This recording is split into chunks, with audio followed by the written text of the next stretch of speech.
الحمد لله رب العالمين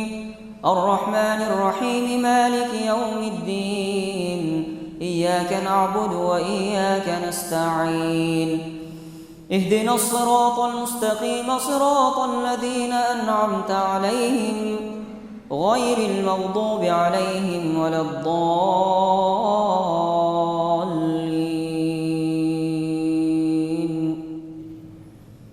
ألف لام را تلك آيات الكتاب الحكيم. أكان للناس عجبا أن أوحينا إلى رجل منهم أن أنذر الناس وبشر الذين آمنوا أن لهم قدم صدق عند ربهم. قال الكافرون إن هذا لساحر مبين. إن ربكم الله الذي خلق السماوات والأرض في 6 أيام ثم استوى على العرش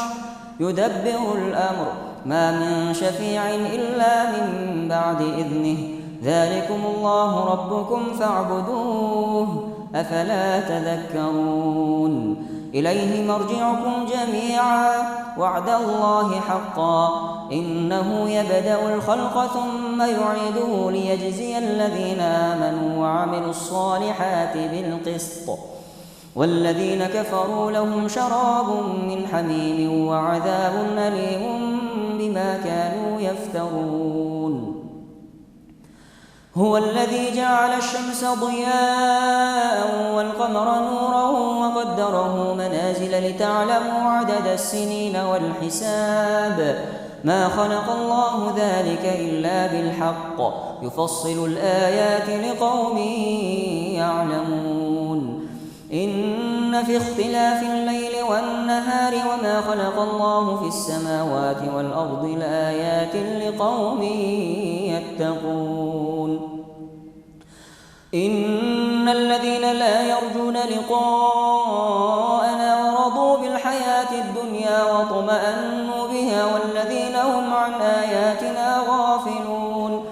أولئك مأواهم النار بما كانوا يكسبون.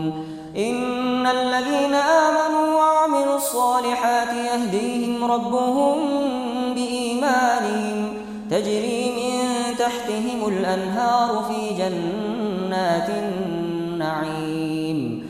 دعواهم فيها سبحانك اللهم وتحيتهم فيها سلام وآخر دعواهم أن الحمد لله رب العالمين.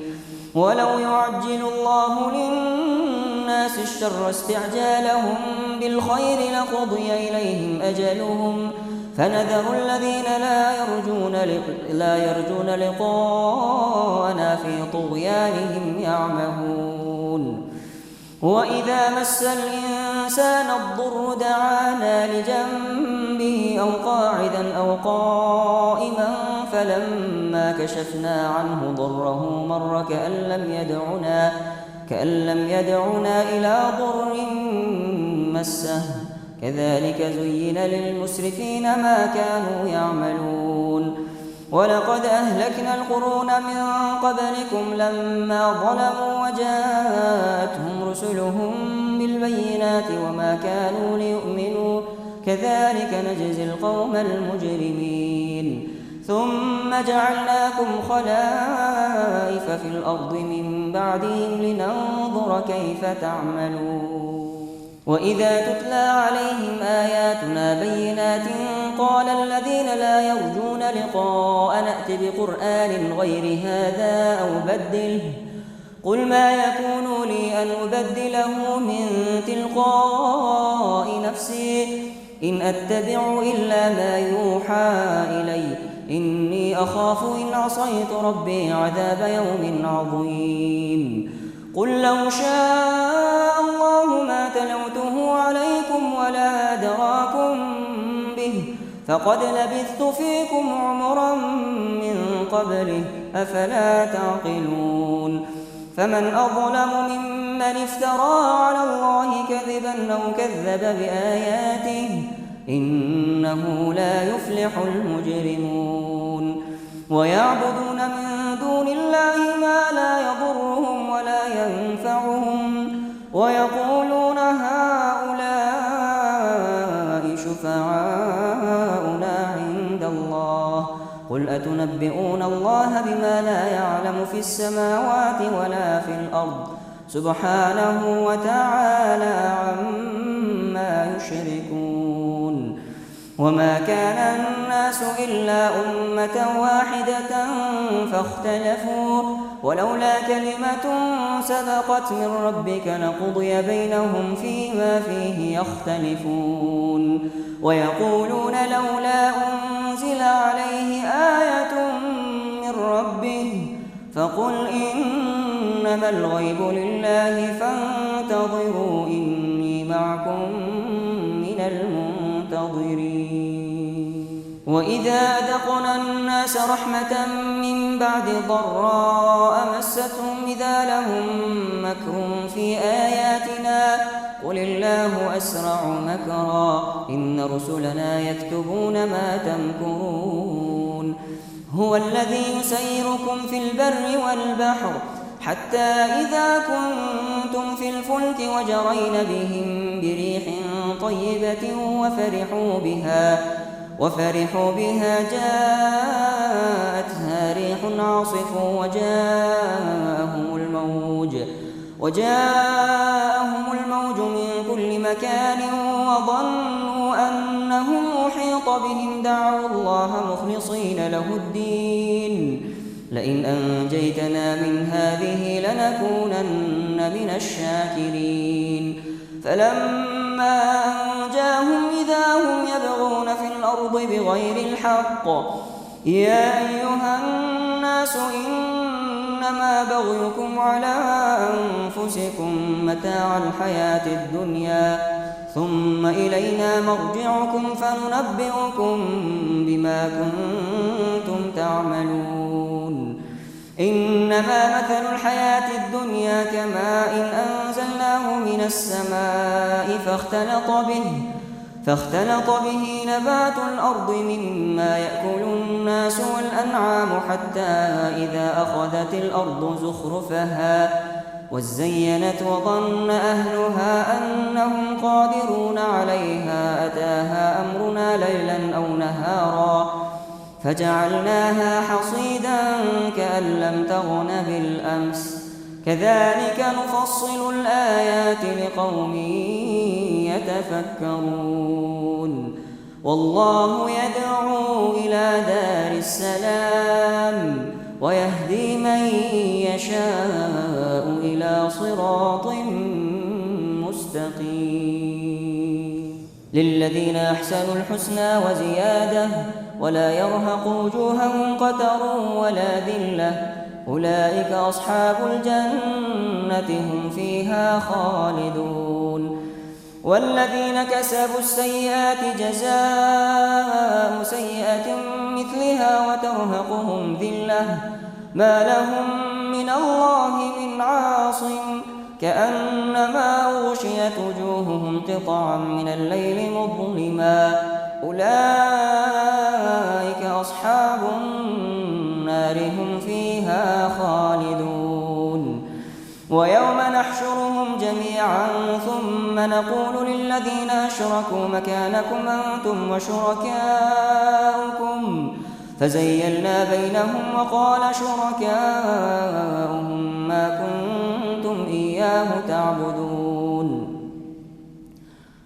كنتم إيانا تعبدون فكفى بالله شهيدا بيننا وبينكم إن كنا عن عبادتكم لغافلين هنالك تبلو كل نفس ما أسلفت وردوا إلى الله مولاهم الحق وضل عنهم ما كانوا يفترون قل من يرزقكم من السماء والأرض أم من يملك السمع والأبصار ومن يخرج الحي من الميت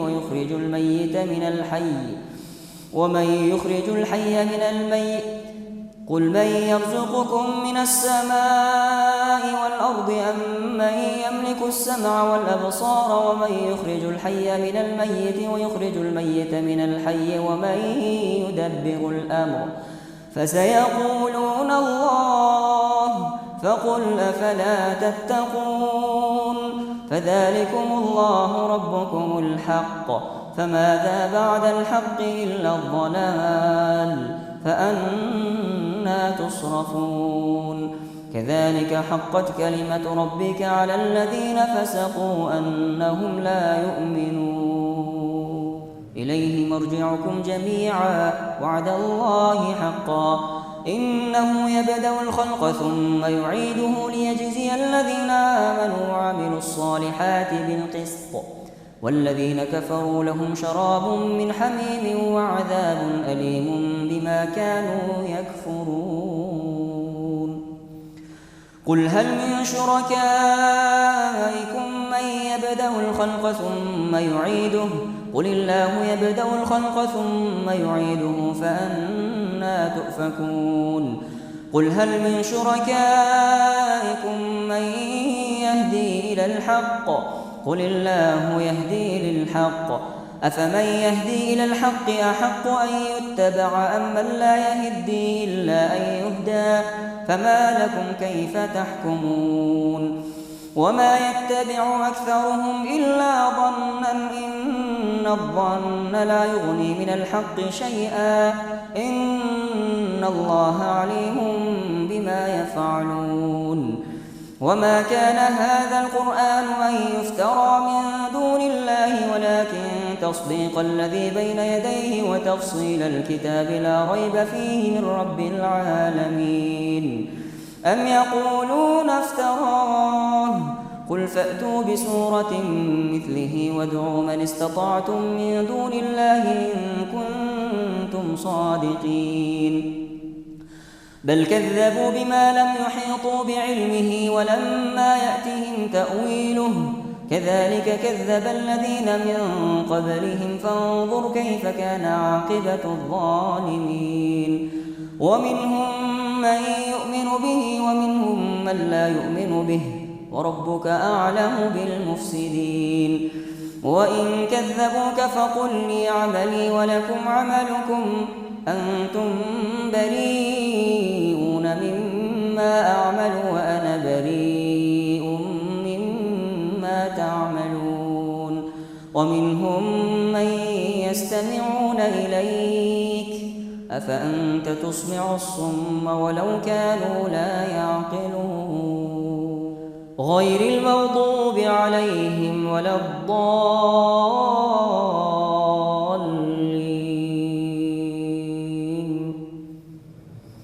ومنهم من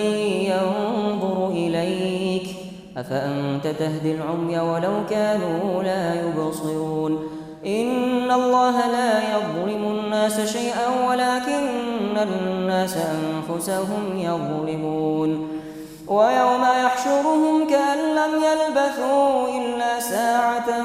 من النهار يتعارفون بينهم قد خسر الذين كذبوا بلقاء الله وما كانوا مهتدين وإما نرينك بعض الذي نعدهم أو نتوفينك فإلينا مرجعهم ثم الله شهيد على ما تفعلون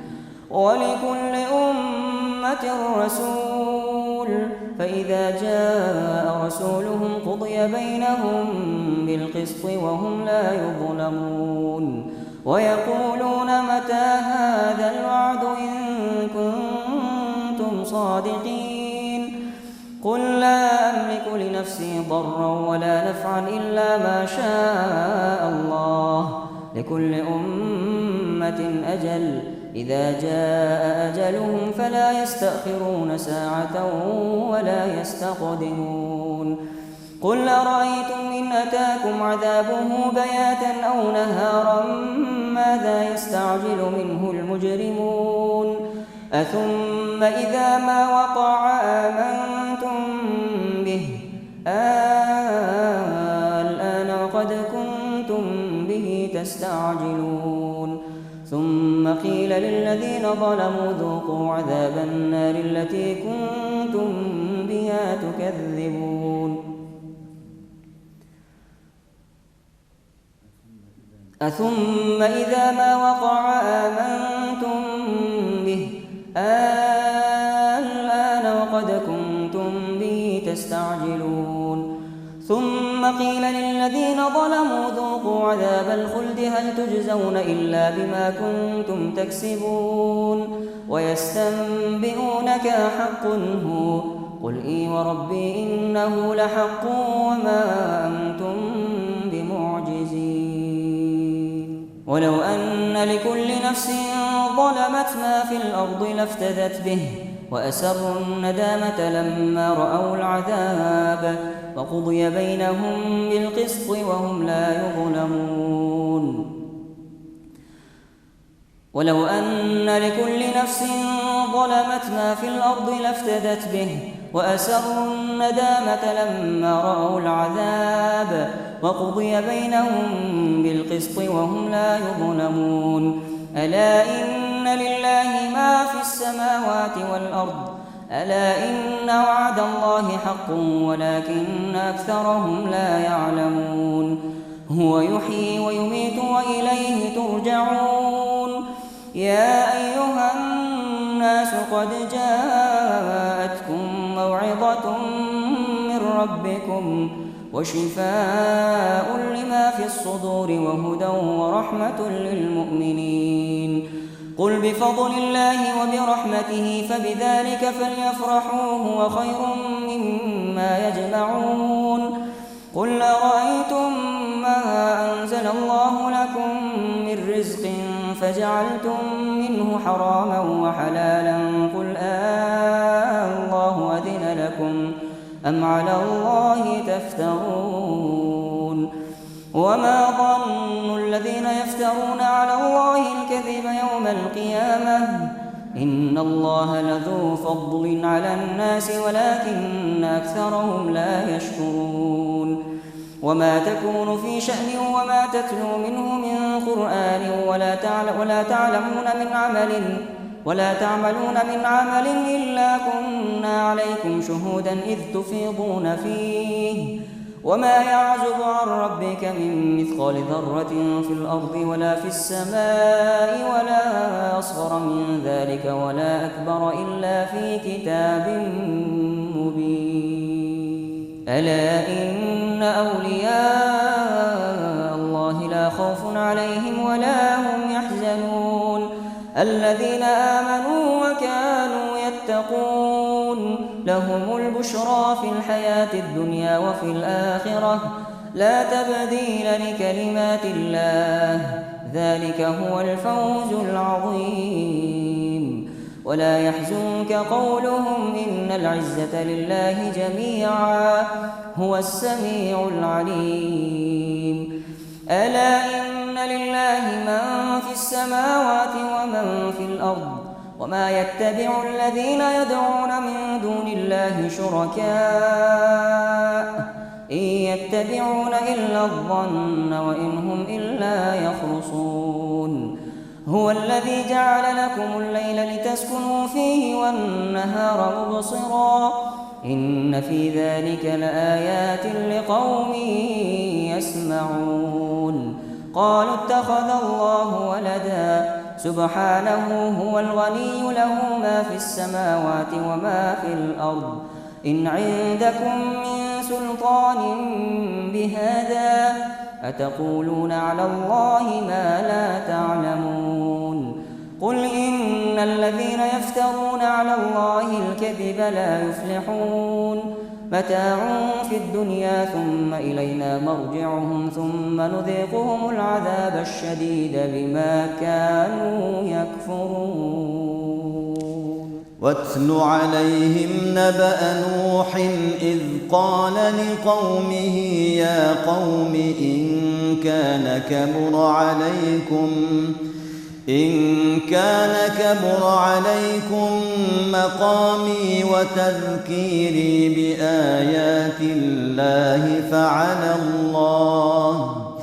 فعلى الله توكلت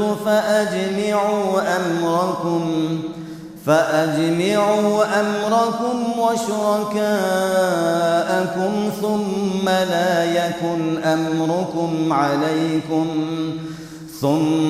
لا يكن أمركم عليكم غمة ثم اقضوا إلي ولا تنظرون فإن توليتم فما سألتكم من أجر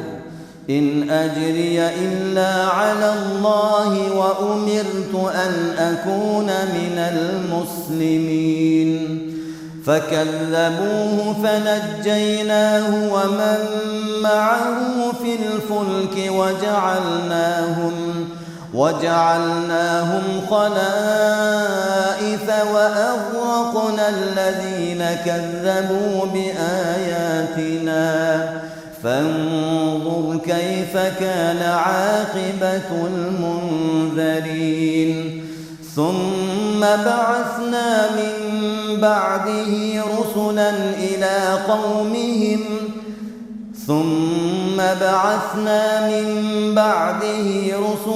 إلى قومهم فجاءوهم بالبينات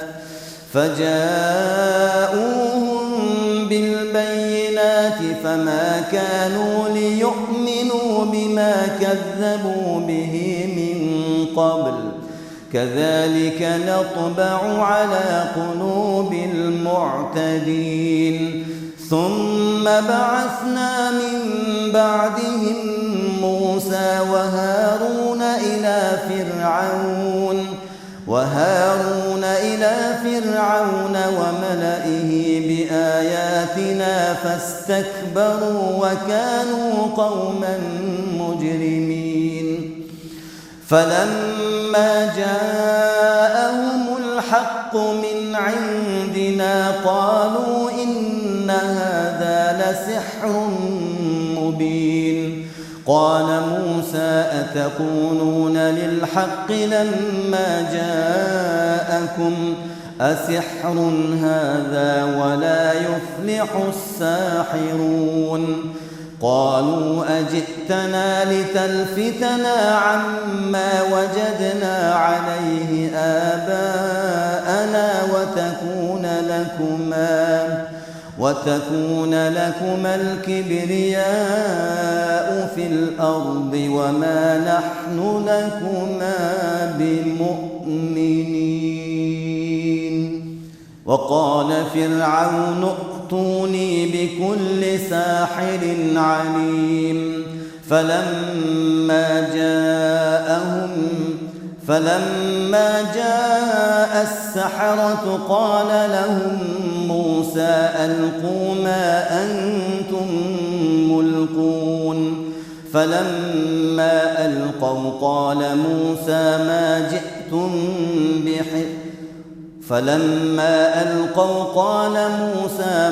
جئتم به السحر إن الله سيبطله إن الله لا يصلح عمل المفسدين ويحق الله الحق بكلماته ولو كره المجرمون فما آمن لموسى إلا ذرية من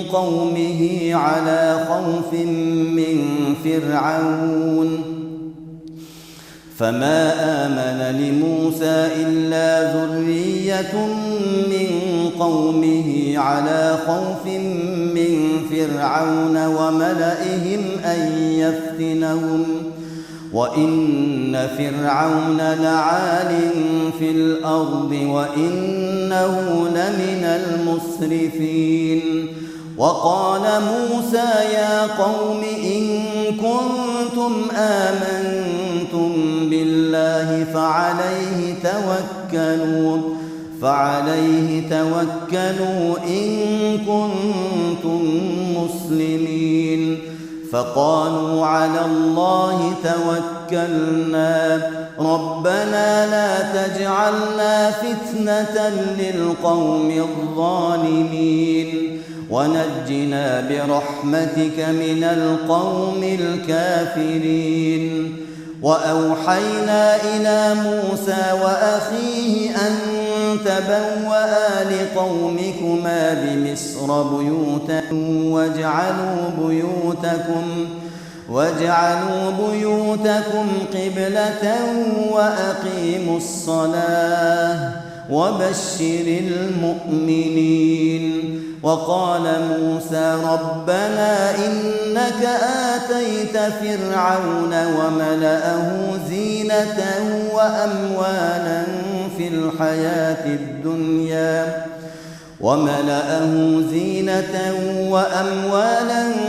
الحياة الدنيا ربنا ليضلوا عن سبيلك ربنا اطمس على أموالهم واشدد على قلوبهم فلا يؤمنوا حتى يروا العذاب الأليم. قال قد أجيبت دعوتكما فاستقيما ولا تتبعان سبيل الذين لا يعلمون. وجاوزنا ببني إسرائيل البحر فأتبعهم فرعون وجنوده بغيا وعدوا حتى إذا أدركه الغرق قال آمنت أنه لا إله إلا الذي آمنت به بنو إسرائيل وأنا من المسلمين. الآن وقد عصيت قبل وكنت من المفسدين فاليوم ننجيك ببدنك لتكون لمن خلفك آية وإن كثيرا من الناس عن آياتنا لغافلون. ولقد بوأنا بني إسرائيل مبوأ صدق ورزقناهم من الطيبات فما اختلفوا حتى جاءهم العلم إن ربك يقضي بينهم يوم القيامة فيما كانوا فيه يختلفون. فإن كنت في شك مما أنزلنا إليك فاسأل الذين يقرؤون الكتاب من قبلك لقد جاءك الحق من ربك فلا تكونن من الممترين ولا تكونن من الذين كذبوا بآيات الله فتكون من الخاسرين. إن الذين حقت عليهم كلمة ربك لا يؤمنون ولو جاءتهم كل آية حتى يروا العذاب الأليم. فلولا كانت قرية آمنت فنفعها إيمانها إلا قوم يونس لما آمنوا كشفنا عنهم عذاب الخزي في الحياة الدنيا ومتعناهم إلى حين. ولو شاء ربك لآمن من في الأرض كلهم جميعا أفأنت تكره الناس حتى يكونوا مؤمنين وما كان لنفس أن تؤمن إلا بإذن الله ويجعل الرجس على الذين لا يعقلون. قل انظروا ماذا في السماوات والأرض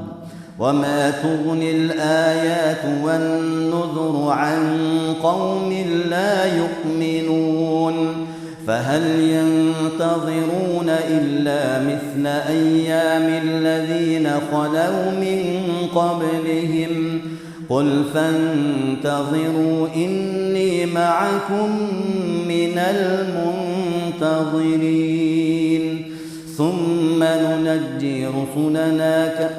ثم ننجي رسلنا والذين آمنوا كذلك حقا علينا ننجي المؤمنين قل يا أيها الناس إن كنتم في شك من ديني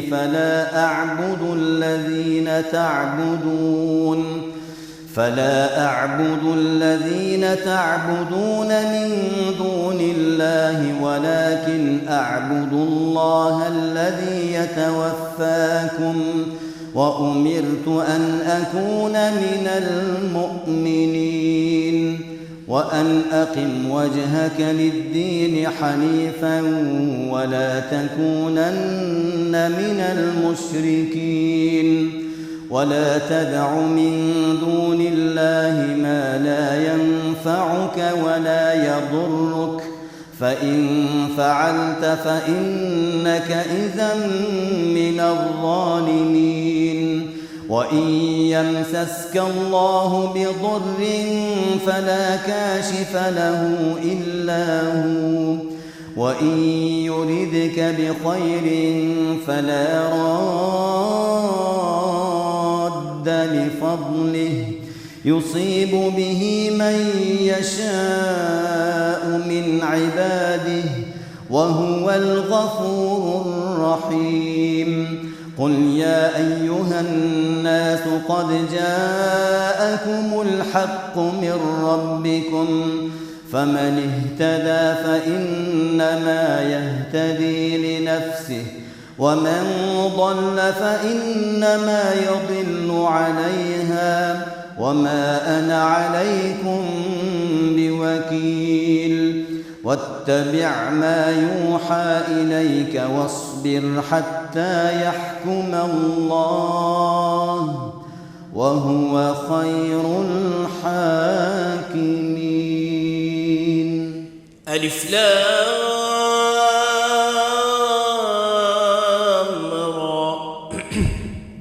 كتاب أحكمت آياته ثم فصلت من لدن حكيم خبير ألا تعبدوا إلا الله إنني لكم منه نذير وبشير وأن استغفروا ربكم ثم توبوا إليه يمتعكم متاعا حسنا إلى أجل مسمى ويؤتي كل ذي فضل فضله وإن تولوا فإني أخاف عليكم عذاب يوم كبير إلى الله مرجعكم وهو على كل شيء قدير ألا إنهم يثنون صدورهم ليستخفوا منه ألا حين يستغشون ثيابهم يعلم ما يسرون وما يعلنون إنه عليم بذات الصدور وما من دابة في الأرض إلا على الله رزقها ويعلم مستقرها ومستودعها كل في كتاب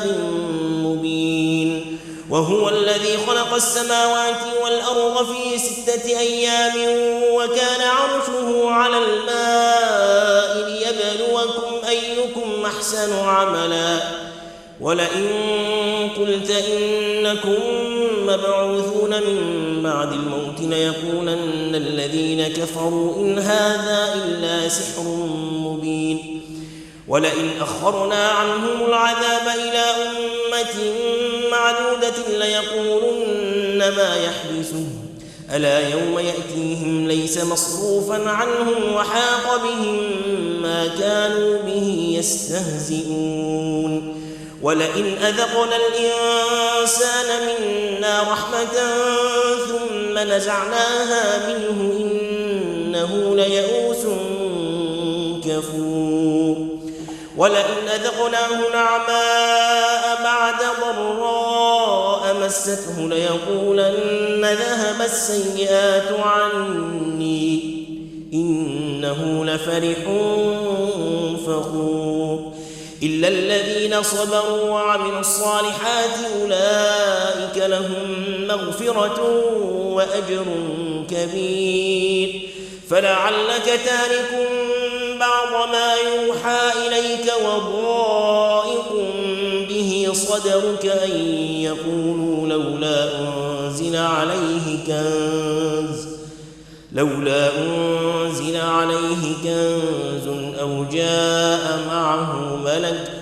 إنما أنت نذير والله على كل شيء وكيل أم يقولون افتراه قل فأتوا بعشر سور مثله مفتريات وادعوا من استطعتم من دون الله إن كنتم صادقين فإن لم يستجيبوا لكم فاعلموا أنما أنزل بعلم الله وأن لا إله إلا هو فهل أنتم مسلمون من كان يريد الحياة الدنيا وزينتها نوفي إليهم أعمالهم فيها وهم فيها لا يبخسون أولئك الذين ليس لهم في الآخرة إلا النار وحبط ما صنعوا فيها وباطل ما كانوا يعملون أفمن كان على بينة من ربه ويتلوه شاهد منه ومن قبله كتاب موسى إماما ورحمة أولئك يؤمنون به ومن يكفر به من الأحزاب فالنار موعده فلا تك في مرية منه إنه الحق من ربك ولكن أكثر الناس لا يؤمنون ومن أظلم ممن افترى على الله كذبا أولئك يعرضون على ربهم ويقول الأشهاد هؤلاء الذين كذبوا على ربهم ألا لعنة الله على الظالمين الذين يصدون عن سبيل الله ويبغونها عوجا وهم بالآخرة هم كافرون أولئك لم يكونوا معجزين في الأرض وما كان لهم من دون الله من أولياء يضاعف لهم العذاب ما كانوا يستطيعون السمع وما كانوا يبصرون أولئك الذين خسروا أنفسهم وضل عنهم ما كانوا يفترون لا جرم أنهم في الآخرة هم الأخسرون إن الذين آمنوا وعملوا الصالحات وأخبتوا إلى ربهم أولئك أصحاب الجنة هم فيها خالدون مثل الفريقين كالأعمى والأصم والبصير والسميع هل يستويان مثلا أفلا تذكرون ولقد أرسلنا نوحا إلى قومه إني لكم نذير مبين ألا تعبدوا إلا الله إني أخاف عليكم عذاب يوم أليم فقال الملأ الذين كفروا من قومه ما نراك إلا بشرا مثلنا وما نراك اتبعك إلا الذين هم أراذلنا بادي الرأي وما نرى لكم علينا من فضل بل نظنكم كاذبين قال يا قوم أرأيتم إن كنت على بينة من ربي وآتاني رحمة من عنده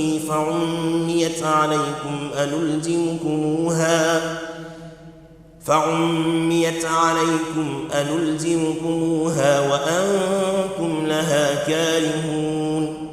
ويا قوم لا أسألكم عليه مالا إن أجري إلا على الله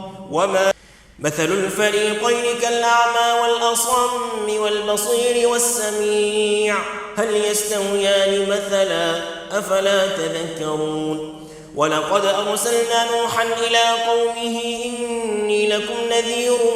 مبين ألا تعبدوا إلا الله إني أخاف عليكم عذاب يوم أليم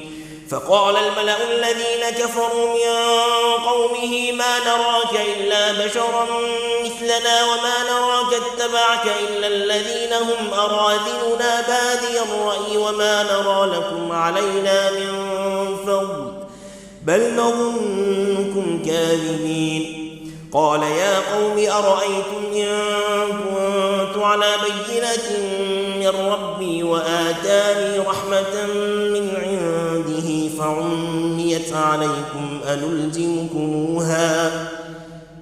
فعميت عليكم أنلزمكموها وأنتم لها كارهون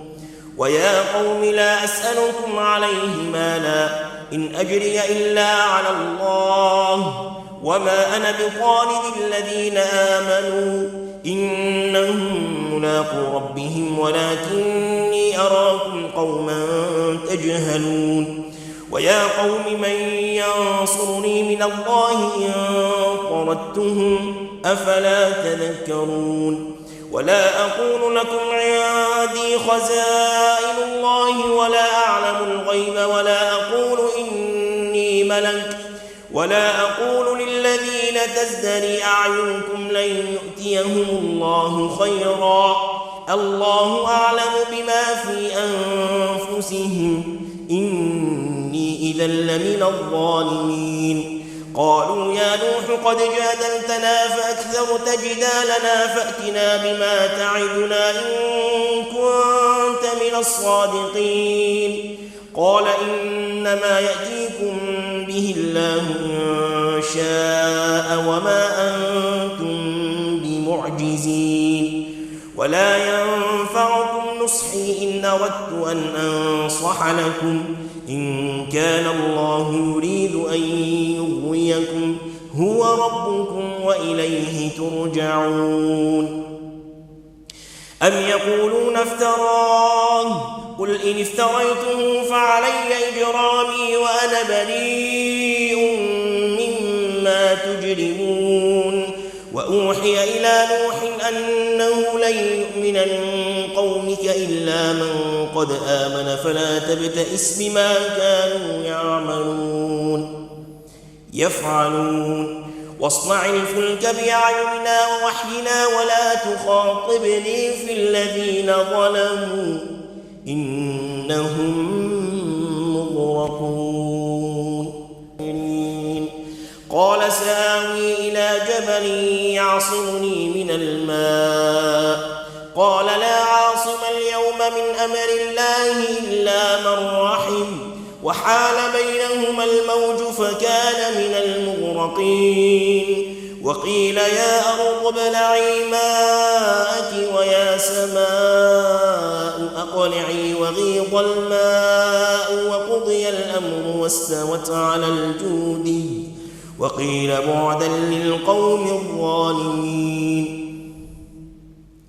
ونادى نوح ربه فقال رب إن ابني من أهلي وإن وعدك الحق وأنت أحكم الحاكمين قال يا نوح إنه ليس من أهلك إنه عمل غير صالح فلا تسألني ما ليس لك به علم إني أعظك أن تكون من الجاهلين قال رب إني أعوذ بك أن أسألك ما ليس لي به علم وإلا تغفر لي وترحمني أكن من الخاسرين قيل يا نوح اهبط بسلام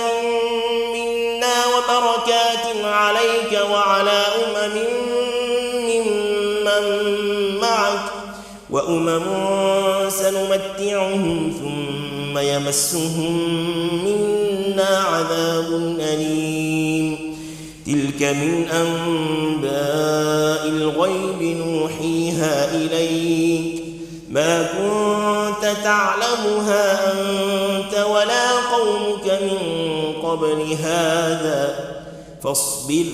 إن العاقبة للمتقين. وإلى عاد أخاهم هودا قال يا قوم اعبدوا الله ما لكم من إله غيره إن أنتم إلا مفترون. يا قوم لا أسألكم عليه أجرا إن أجري إلا على الذي فطرني أفلا تعقلون. ويا قوم استغفروا ربكم ثم توبوا إليه يرسل السماء عليكم مدرارا ويزدكم قوة إلى قوتكم ولا تتولوا مجرمين. قالوا يا هود ما جئتنا ببينة وما نحن بتاركي آلهتنا عن قولك وما نحن لك بمؤمنين إن نقول إلا اعتراك بعض آلهتنا بسوء. قال إني أشهد الله واشهدوا أني بريء مما تشركون من دونه فكيدوني جميعا ثم لا تنظرون. إني توكلت على الله ربي وربكم ما من دابة إلا هو آخذ بناصيتها إن ربي على صراط مستقيم. فإن تولوا فقد أبلغتكم ما أرسلت به إليكم ويستخلف ربي قوما غيركم ولا تضرونه شيئا إن ربي على كل شيء حفيظ. ولما جاء أمرنا نجينا هودا والذين آمنوا معه برحمة منا ونجيناهم من عذاب غليظ. وتلك عاد جحدوا بآيات ربهم وعصوا رسله واتبعوا أمر كل جبار عنيد. وأتبعوا في هذه الدنيا لعنة ويوم القيامة ألا إن عادا كفروا ربهم ألا بعدا لعاد قوم هود. وإلى ثمود أخاهم صالحا قال يا قوم اعبدوا الله ما لكم من إله غيره هو أنشأكم من الأرض واستعمركم فيها فاستغفروه ثم توبوا إليه إن ربي قريب مجيب. قالوا يا صالح قد كنت فينا مرجوا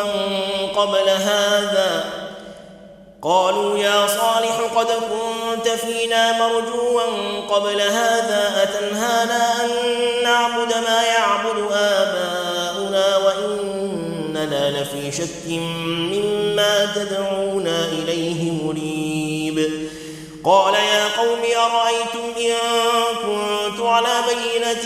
من ربي وآتاني منه رحمة فمن ينصرني من الله إن عصيته فما تزيدونني غير تخسير. ويا قوم هذه ناقة الله لكم آية فذروها تأكل في أرض الله ولا تمسوها بسوء فيأخذكم عذاب قريب. فعقروها فقال تمتعوا في داركم 3 أيام ذلك وعد غير مكذوب. فلما جاء أمرنا نجينا صالحا والذين آمنوا معه برحمة منا ومن خزي يومئذ إن ربك هو القوي العزيز. وأخذ الذين ظلموا الصيحة فأصبحوا في ديارهم جاثمين كأن لم يغنوا فيها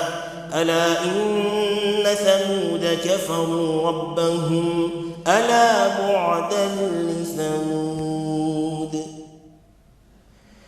ولقد جاءت رسلنا إبراهيم بالبشرى كأن لم يغنوا فيها ألا إن ثمود كفروا ربهم ألا بعدا لثمود ولقد جاءت رسلنا إبراهيم بالبشرى قالوا سلاما قال سلام فما لبث أن جاء بعجل حنيذ فلما رأى أيديهم لا تصل إليه نكرهم وأوجس منهم خيفة قالوا لا تخف إنا أرسلنا إلى قوم لوط وامرأته قائمة فضحكت فبشرناها بإسحاق ومن وراء إسحاق يعقوب قالت يا ويلتى ألد وأنا عجوز وهذا بعلي شيخا إن هذا لشيء عجيب قالوا أتعجبين من أمر الله رحمة الله وبركاته عليكم أهل البيت إنه حميد مجيد فلما ذهب عن إبراهيم الروع وجاءته البشرى يجادلنا في قوم لوط إن إبراهيم لحليم أواه منيب يا إبراهيم أعرض عن هذا إنه قد جاء أمر ربك وإنهم آتيهم عذاب غير مردود ولما أن جاءت رسلنا لوطا سيء بهم وضاق بهم ذرعا وقال هذا يوم عصيب وجاءه قومه يهرعون إليه ومن قبل كانوا يعملون السيئات قال يا قوم هؤلاء بناتي هن أطهر لكم فاتقوا الله ولا تخزون في ضيفي أليس منكم رجل رشيد قالوا لقد علمت ما لنا في بناتك من حق وإنك لتعلم ما نريد قال لو أن لي بكم قوة أو آوي إلى ركن شديد قالوا يا لوط إنا رسل ربك لن يصلوا إليك فأسر بأهلك بقطع من الليل ولا يلتفت منكم أحد إلا امرأتك إنه مصيبها ما أصابهم إن موعدهم الصبح أليس الصبح بقريب فلما جاء أمرنا جعلنا عاليها سافلها وأمطرنا عليها حجارة من سجيل منضود مسومة عند ربك وما هي من الظالمين ببعيد وإلى مدين أخاهم شعيبا قال يا قوم اعبدوا الله ما لكم من إله غيره ولا تنقصوا المكيال والميزان إني أراكم بخير وإني أخاف عليكم عذاب يوم محيط ويا قوم أوفوا المكيال والميزان بالقسط ولا تبخسوا الناس أشياءهم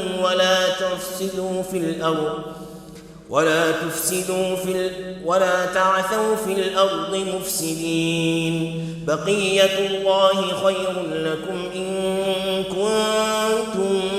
مؤمنين وما أنا عليكم بحفيظ قالوا يا شعيب وصلاتك تأمرك أن نترك ما يعبد آباؤنا أو أن أو أن نفعل في أموالنا ما نشاء إنك لأنت الحليم الرشيد. قال يا قوم أرأيتم إن كنت على بينة من ربي ورزقني منه رزقا حسنا وما أريد أن أخالفكم إلى ما أنهاكم عنه إن أريد إلا الإصلاح ما استطعت وما توفيقي إلا بالله عليه توكلت وإليه أنيب.